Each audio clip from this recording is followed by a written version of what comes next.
In this video, we are going to talk about the places to visit in Brazil. So before starting this video, please like this video and subscribe to our channel for future updates. Brazil, the largest nation in South America, takes up about half of the continent. It is largely tropical, located almost entirely in the southern hemisphere, and features enormous swaths of rainforest teeming with unusual plants and animals.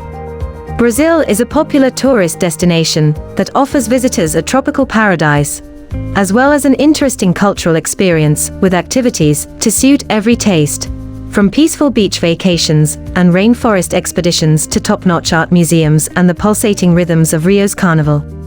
Here, the list of the places to visit in Brazil. Let's start. Number 10. Ouro Preto. The interiors of the cathedrals in the state's former capital, Ouro Preto, make it simple to visualize the wealth of Minas Gerais in its heyday during the colonial era. Gold and diamonds flooded from the cities surrounding mines throughout the 17th and 18th centuries, covering entire walls. Although Ouro Preto is a gem of a colonial town, cascading down the sides of a steep valley and surrounded by mountains, its steep, narrow streets and mountain setting didn't meet the needs of a developing provincial capital. After abandoning Ouro Preto in its time capsule, the government relocated to the recently constructed capital city of Belo Horizonte. The outstanding examples are the São Francisco de Assis and Matriz de Nossa Senhora do Pilar Baroque and Rococo churches from the 17th century. Although Ouro Preto, as a whole, is so rich in colonial architecture that it has been designated a UNESCO World Heritage Site. White churches top the city's hills with Baroque bell towers, and the steep streets, which are often so precipitous that they become stairways, are dotted with elegant colonial residences. Number 9. Salvador's Pelourinho. The Cidade Alta, Upper Town, of Brazil's former colonial capital, the finest collection of colonial structures from the 17th and 18th centuries in South America, has been designated a UNESCO World Heritage Site. The most stunning churches and monasteries in Salvador may be seen in the Pelourinho, an area of the city that dates back to a time when Portugal's wealth came from Brazil and lavish amounts of gold were used to build the colony's religious structures.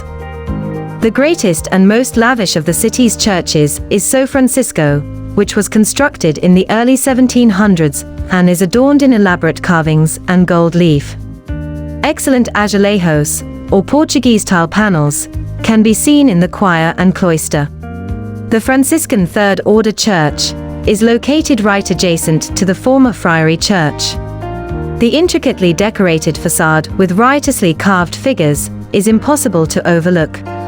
Even more lavishly detailed than Portuguese Baroque, the interior is equally ornate. Number 8.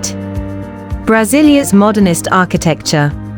In order to replace Rio de Janeiro as the nation's capital in 1960, Brasília was built from scratch in a little more than 3 years. One of the few cities in the world that has a whole plan and a singular architectural concept, the ambitious plan by Lcio Costa and Oscar Niemeyer became a showcase of city planning and avant-garde architecture.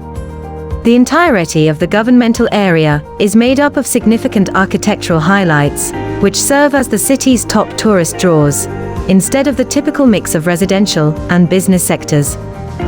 The Presidential Palace, Supreme Court, 2 radically different Congress buildings, Historical Museum of Brasília, and Oscar Niemeyer's Panteão da Liberdade, Pantheon of Freedom, are a few of the most outstanding structures that encircle Praça dos Três Poderes. The circular Cathedral Metropolitana Nossa Senhora Aparecida, whose curved concrete columns rise to support a glass roof, is the most well-known structure by that architect in the city.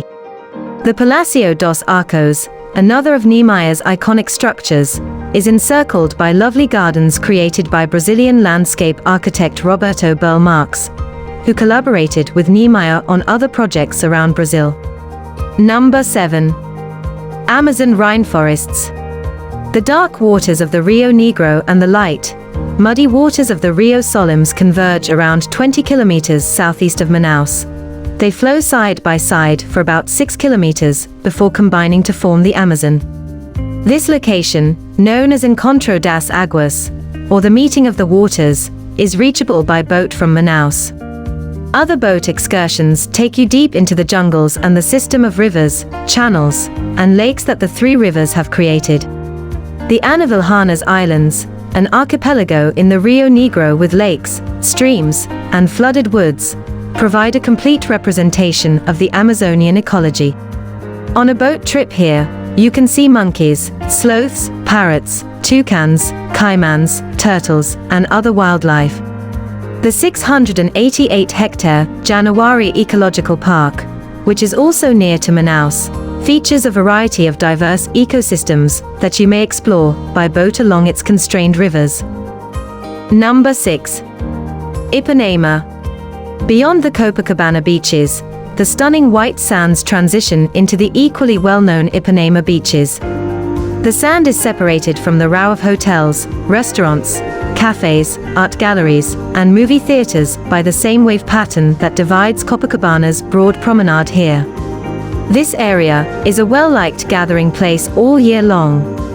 The beaches of Leblon are further away, beyond the Jardim de Ala Canal, which drains the Lagoa Rodrigo de Freitas Lagoon. These beaches are popular with families since they attract more residents than visitors. The Praça de Quentinland Antiques Market and the Feira do Artesanato de Ipanema, which is bustling with live music, visual arts, handicrafts, and street food, draw large crowds on Sundays. Number 5. Carnaval, Rio de Janeiro. Rio's pre-Lenten carnival spectacle is unmatched in terms of color, sound, movement, and vivacity.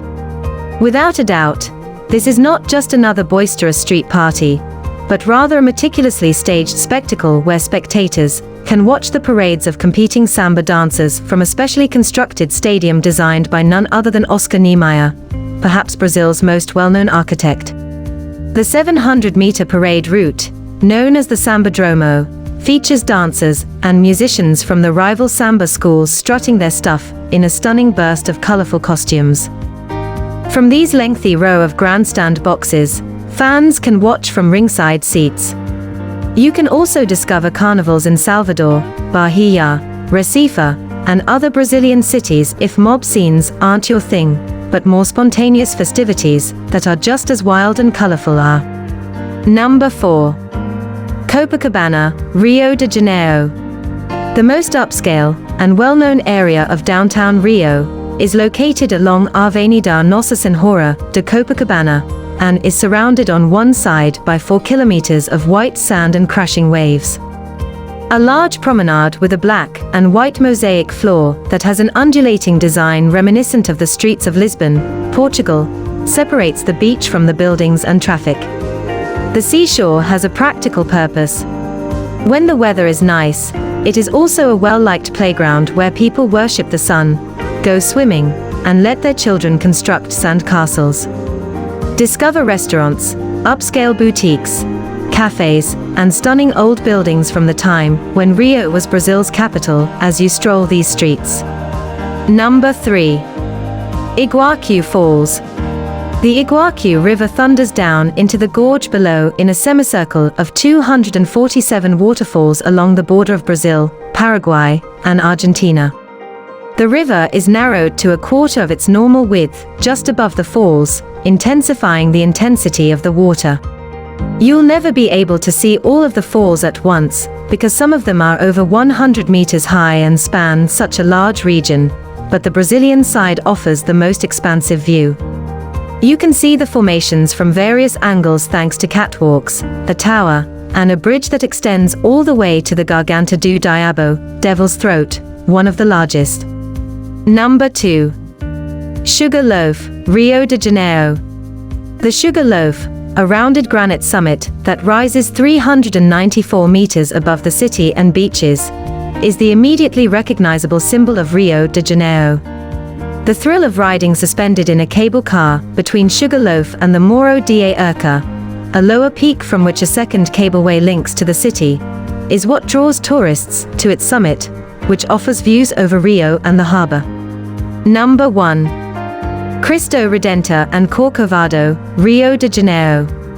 Cristo Redentor, Christ the Redeemer, a massive Art Deco statue of Christ that stands 28 meters tall and has arms outstretched as if to embrace all of humanity, looks over Rio de Janeiro and the bay from the top of Corcovado. The statue is surrounded by a large plaza at the summit of the 709-meter peak, which is a part of the Tijuca National Park. A rack train ascends to the peak over 3.5 kilometers. The 30-meter statue, which was created in 1931 by Brazilian engineer Rita da Silva Costa and Polish French sculptor Paul Landowski, is made of reinforced concrete and soapstone. That's it for today. We hope you found our video interesting. If you did, please give it a big thumbs up and share it with others. Also, if you haven't already, please consider subscribing to our channel. Don't forget to turn on the notification bell, so you don't miss any of our new uploads. In the end, thanks for watching, and see you next time.